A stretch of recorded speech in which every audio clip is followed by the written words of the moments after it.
Before Canada, before the camp, before the second beginning, there was a day when everything changed. روزی بود که کشور ما سقوط کرد. روزی بود که تمام امیدها به یک باره به ناامیدی تبدیل شد.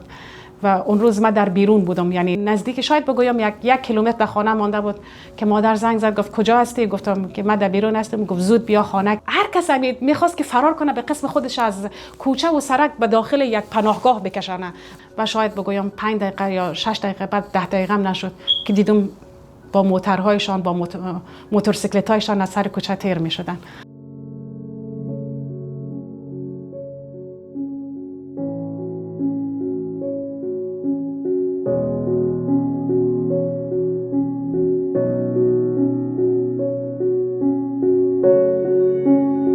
Her first migration happened before she even understood what migration meant. اصلا نمیدانستم مهاجرت چی هست، چون بسیار خرد بودم. من خاطرات زیادی از دوران کودکی خود و زمانی که تازه مهاجرت کرده بودیم را متاسفانه یا خوشبختانه به یاد ندارم. من حقیقتا اگر بگوی خود ایرانی میدانستم. به خاطر چی؟ به خاطر که من از افغانستان چیزی به یاد نداشتم. بسیار خاطرات کم. کسی که از سن 4-5 سالگی در یک کشور کلان شوه و بیش از 3 دهه او کشور زندگی کنه، خب 100% خودش را به جامعه دیگه میدانه. و مثل از این میموند که من در او کشور متولد شدم. در اون کشور خب 100% من رشد کرده بودم، تحصیل کرده بودم، ایران را کشور خود میدانستم. این به این معنا نبود که کشور خود را فراموش کنم. به خاطر این بود که ایران فرصت‌هایی را به من داد که شاید در کشور من نبود. از لحاظ امنیت، از لحاظ تحصیلی. خب من سعی کردم که خود را در واقع بیشتر ایرانی تصور میکردم تا افغانستانی.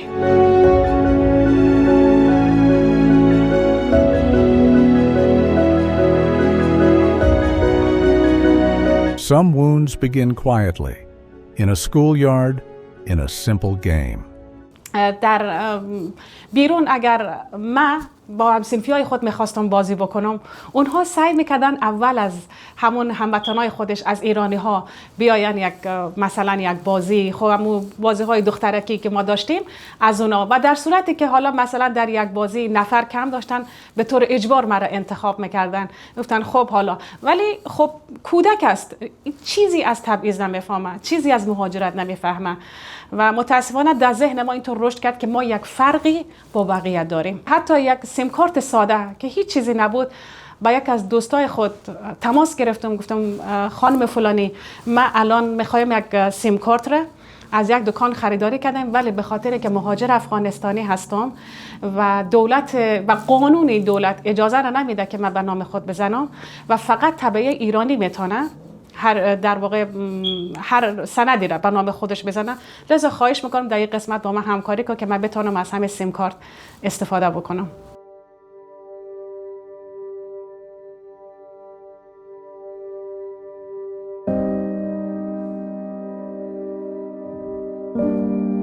For her, education was survival. بله، دورانی بود که واقعا من چون بسیار به تحصیل و درس خواندن بسیار شوق داشتم. من در رشته جغرافیا تحصیل کردم در یکی از دانشگاه‌های ایران و همونجا در مقطع لیسانس موفقانه به پایان رساندم این رشته را. حتی وقتی که من وارد دانشگاه شدم همه با تعجب میگفتن افغان هستی؟ گفتم بله. گفت چطور به شما اجازه دادن تحصیل بکنی؟ افغانا رو خب هیچ جا اجازه نمیدن. حتی ما شهری را که ما زندگی میکردیم، حتی بعضی برای انتخاب رشته در رشته دانشگاهی هر شهر ما نمیتونستیم انتخاب بکنیم، اون شهر ممنوعه بود و بعد از فارغ التحصیلی ما اجازه کار نداشتیم. یعنی جوانان زیادی با آینده نامعلوم و مبهم روبرو هستند، به خاطر که بعد از تحصیل حتی اگر در سطح عالی هم تحصیل کرده باشی، اما شغلی را به دست میاره که هیچ ربطی به تحصیلت نداره. When opportunities were limited, she chose to build. و اونجا بود که ما تصمیم گرفتیم که باید یک شغلی داشته باشیم و اونجا سعی کردیم که یک مکتب خودگردان که در واقع این مکتب ها یک دریچه امید، یک روزنه امیدی بود برای کودکانی که بازمانده از تحصیل بودند. حالا به دلایل اقامتی، به دلایل حالا سیاسی یا هر چیز، اینها اجازه ورود به مکاتب دولتی را یا همان مکاتبی که از نظر دولتی را، یعنی بیشتر بگویم، نداشتن. لذا اینها سعی میکردن از مکاتب خودگردان استفاده بکنن و من خودم شخصا این مکتب را پایه‌گذاری کردیم، یکی از مکتب‌های خودگردان، و به خدمت هموطنان خود مشغول شدیم.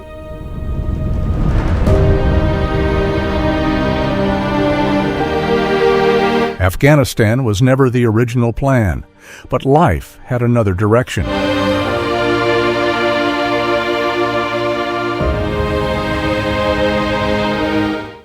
در واقع خب میشه گفت یک توفیق اجباری بود برگشت به افغانستان. هدف ما کشور دیگه ای بود که ما به خاطر آینده نامعلومی که در کشور ایران وجود داشت و ما میخواستیم از اون کشور برای همیشه مهاجرت کنیم، برای ساختن آینده خود مهاجرت کردیم به سمت اروپا. وقتی که ما به همراه فامیل از ایران به سمت افغانستان برگشتیم، در واقع چیزی که مرا بیشتر نگران میکرد و همیشه ایره در ذهن خود تصور میکردم، مرور میکردم که من چطور میتونم به کشور خود برم. خب من افغانستان را ندیدم، تجربه نکردم جز در سنین کودکی.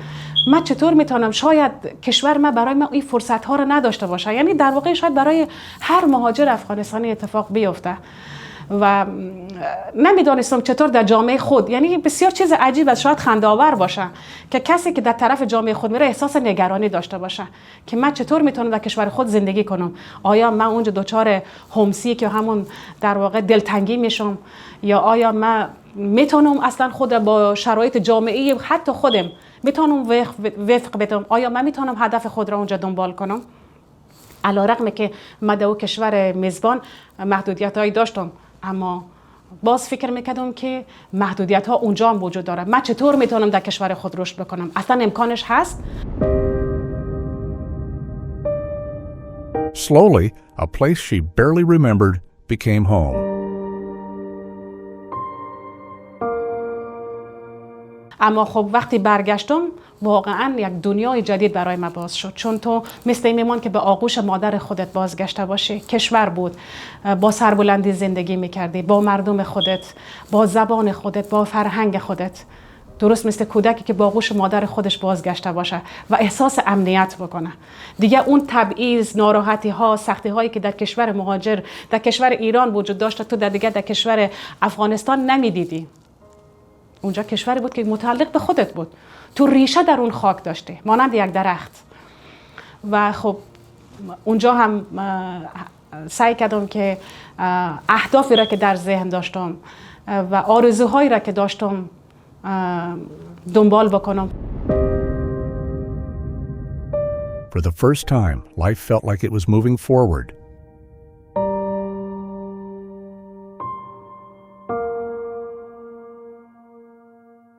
هدف من بود که من یک زندگی پایدار بسازم، بتونم یک تغییر مثبت در زندگی خود و دیگران ایجاد بکنم. و وقتی که من در افغانستان رفتم، خب خوشبختانه من تحصیل خود را تا یک جایی را انجام داده بودم و میخواستم از او بالاتر تحصیل بکنم، چون راه زیادی را در پیش داشتم. و وقتی که من رفتم، خب شاید بگم بعد از یک مدت کوتاهی من در وظیفه در یک از مکاتب خصوصی مشغول به کار شدم و همینطور در کنار اون ورزش را من ادامه دادم. و بعد از 6 ماه ای که من در افغانستان وارد شدم، در جذب تیم ملی شدم در رشته جوجیتسو.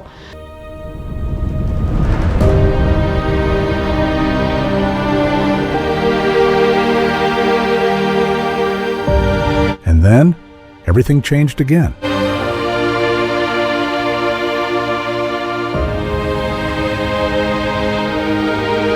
در اون لحظه من احساس نگرانی بیشتر داشتم. در همون لحظه احساس نگران داشتم. میخواستم خود را زودتر به یک جای امن برسانم که یک وقتی، خب چیزی که من تصور کردم، به هر حال مردم در واقع یک قسمی بود که به نظر میشد که هر کسی که میرسه شاید یک چاقو بزنن، شاید مثلا یک بلای سر کسی بیاره و هیچ چیزی بهتر از خانه برای من مکان امن نبود. سری خود از یک کوچه‌ای که مستقیم، یعنی به اصطلاح شورتکات بود، من خود را به خانه رساندم که بتونم که یک در واقع جای امنی باشه که من احساس راحتی و امنیت بکنم. در اون لحظه فقط خود را میخواستم نجات بدم. در اون لحظه فقط به نجات خود فکر میکردم. اما بعد از مدتی که گذشت به آینده خود فکر کردم که من چطور بکنم. من چیزهای زیادی در ذهن دارم. من نمیتونم در سایه حکومت این گروه، نه فقط من بلکه میلیون ها هموطن ما، اعم از زن و مرد، نمیتونن به اون چیزی که میخواین برسن، به اهدافشان، به آرزوهایشان و به اون در واقع تصوری رو که میخواستن یا آینده ای رو که میخواستن برای خودشان بسازن. او را من دیگه واقعا یعنی نگرانی بودم که نمیتونستم که چطور من با این سختی و فعلا اون چالش که برای من ایجاد شده، من چطور میتونم خود از این مهلکه من خلاص بکنم. و این نگرانی از آینده بسیار برای من دشوار بود. روزهای سختی را سپری کردم.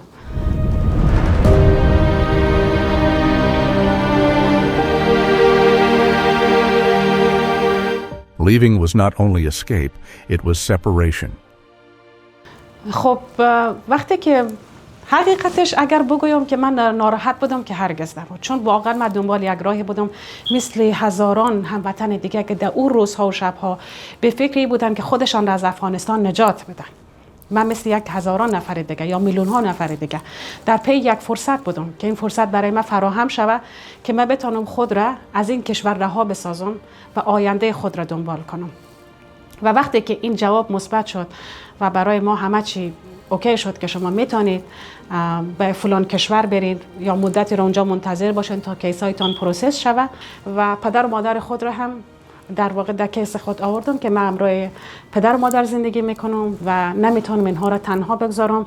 اینها امید من هستن و میخوایم که همراه اینها باشم و خوشبختانه کیس در واقع یاد بگویم که اینها هم به عنوان که در یک کیس باشیم به یک مجموعه پذیرفته شدیم و برای ما گفتند منتظر باشین جواب نهایی. جواب نهایی ما بعد از 2-3 روز مشخص شد و از تیم تخلیه به ما زنگ زدن، گفتن کیس شما نهایی شده، شما میتونید فلان تاریخ در فلان ساعت در میدان هوایی کابل حاضر باشین. و ما هم دیگه خوشبختانه حالا بگویم از اینکه من پدر مادرم در کیس ما بود که بسیار برای من شیرین و عزیز هستن، من بسیار خوش بودم. اگر این برای من تنهایی میگفت شاید برای من خوشحال کننده بود، اما نه به اون مقداری که من همراه فامیل خود از کشور خارج می شدم. خواهرم در کنارم بود. ما به سمت میدان هوایی حرکت کردیم به همراه پدر و مادر و 4 نفر. وقتی هم که رفتیم خب کوچه و سرک و زمان بسیار همین گروه در واقع افراطی زیاد استاد بود و ما میترسیدیم که نکنه وقتی ما را در این سرک ها استاد بکنه و اگر بدانه که ما قصد خروج از کشور داریم ما را برگشت نزنه. خب به هر حال بسیار یک نگرانی، تشویش و استرس برای همه اتفاق می افتاد و خوشبختانه این مسیر به راحتی طی شد. ما در میدان هوایی رسیدیم.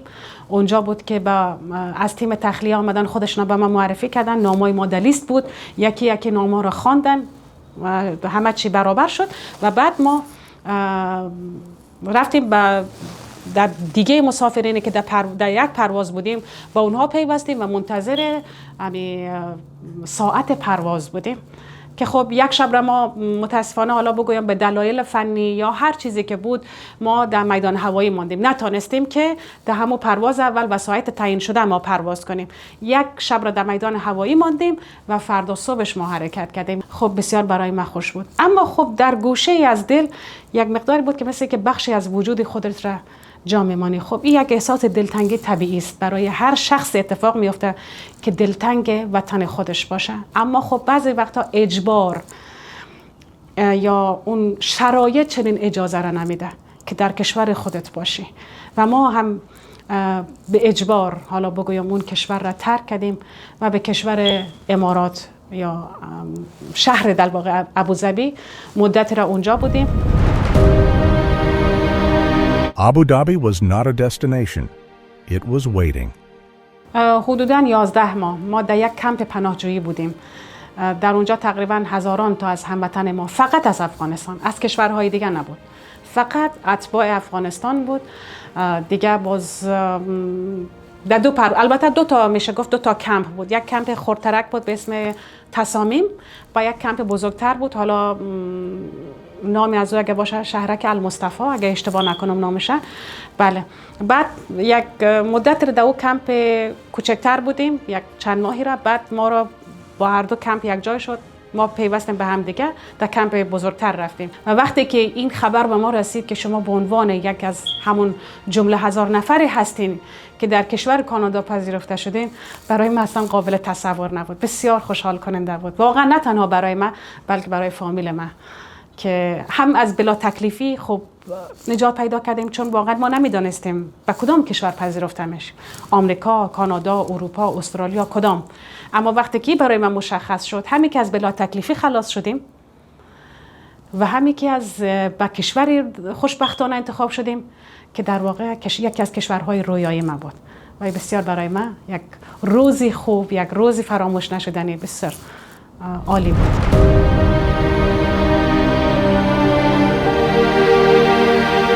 Arrival was not the ending. It was responsibility.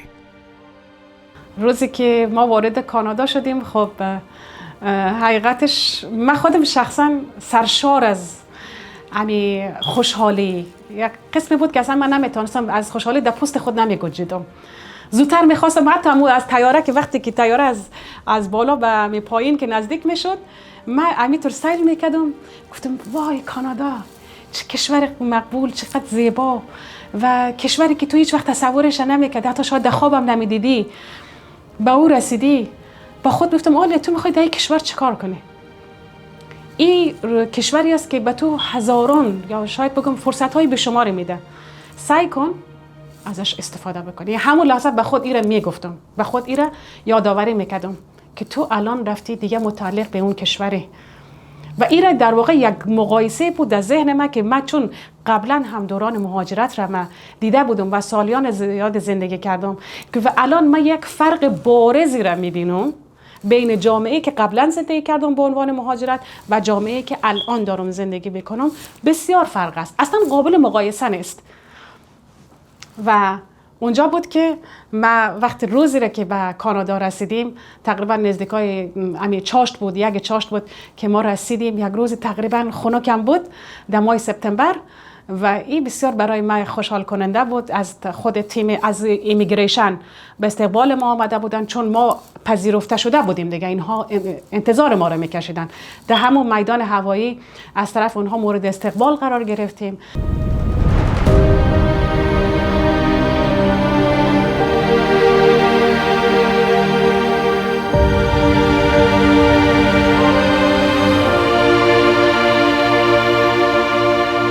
The first job was not the dream, it was the bridge.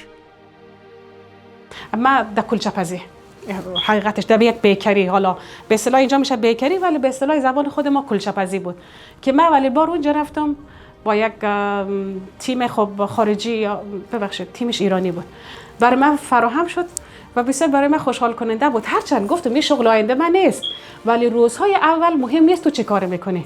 اصلا به این نگاه نکن که من با این تحصیلات بیایم مثلا در کار لیور باشم یا مثلا من بیایم سرک پاک کنم یا من برم مثلا در کار کلچه‌پزی باشم یا فلان. نه، دنیای مهاجرت است. سالهای اولیه مهاجرت هیچ مشکل نیست. تا زمانی که تحصیل میکنی و هنوز به اون جایی که میخوای نرسیدی، این کارها در کنارش باید باشه. کار آر نیست، مهم رسیدن به هدف است که تو بعداً به اون جایی که میخوای برسی، نه از همین ابتدا. تو هنوز در ابتدای مسیر قرار داری. پس از اینکه در یک کلچه‌پزی یا در یک رستوران یا در یک استور کار میکنی، هیچ به نظر من جای مشکلی نیست. افتخار است. کار آر نیست در این کشور. چرا؟ چون اینجا اصلا اون چنین فرهنگی وجود نداره که کسی را به خاطر موقعیت شغلیش مورد قضاوت قرار بده. مهمی است که تو کارت را درست انجام بدی، مطابق قانون رفتار کنی و بعداً اگر تو بعد از سالها تلاش هنوزم در همون پوزیشن ماندی، آنجاست که باید به خودت شک کنی که من نتوانستم از فرصت‌ها استفاده بکنم. اما سالهای اولیه مهاجرت هیچ مشکلی نیست. برای من نه تنها هیچ افت نداشت بلکه باعث افتخار بود.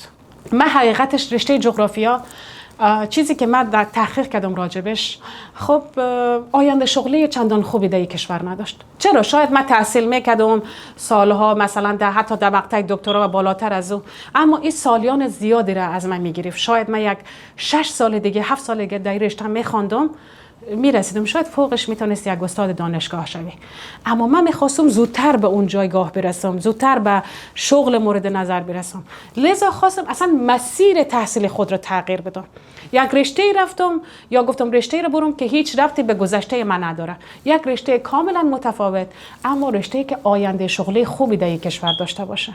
لذا با تحقیق و پرسجو، با اساتید، با دوستان، با هموطنانی که سالها در کشور بودن، به این نتیجه رسیدم که در بخش هلت یا بخش سلامت اگر تحصیل بکنید در یک از رشته هاش، فرق نمیکنه، در یک از رشته ها تحصیل داشته باشی، قطعا میتونی یک آینده شغلی خوبی برای خودت بسازی.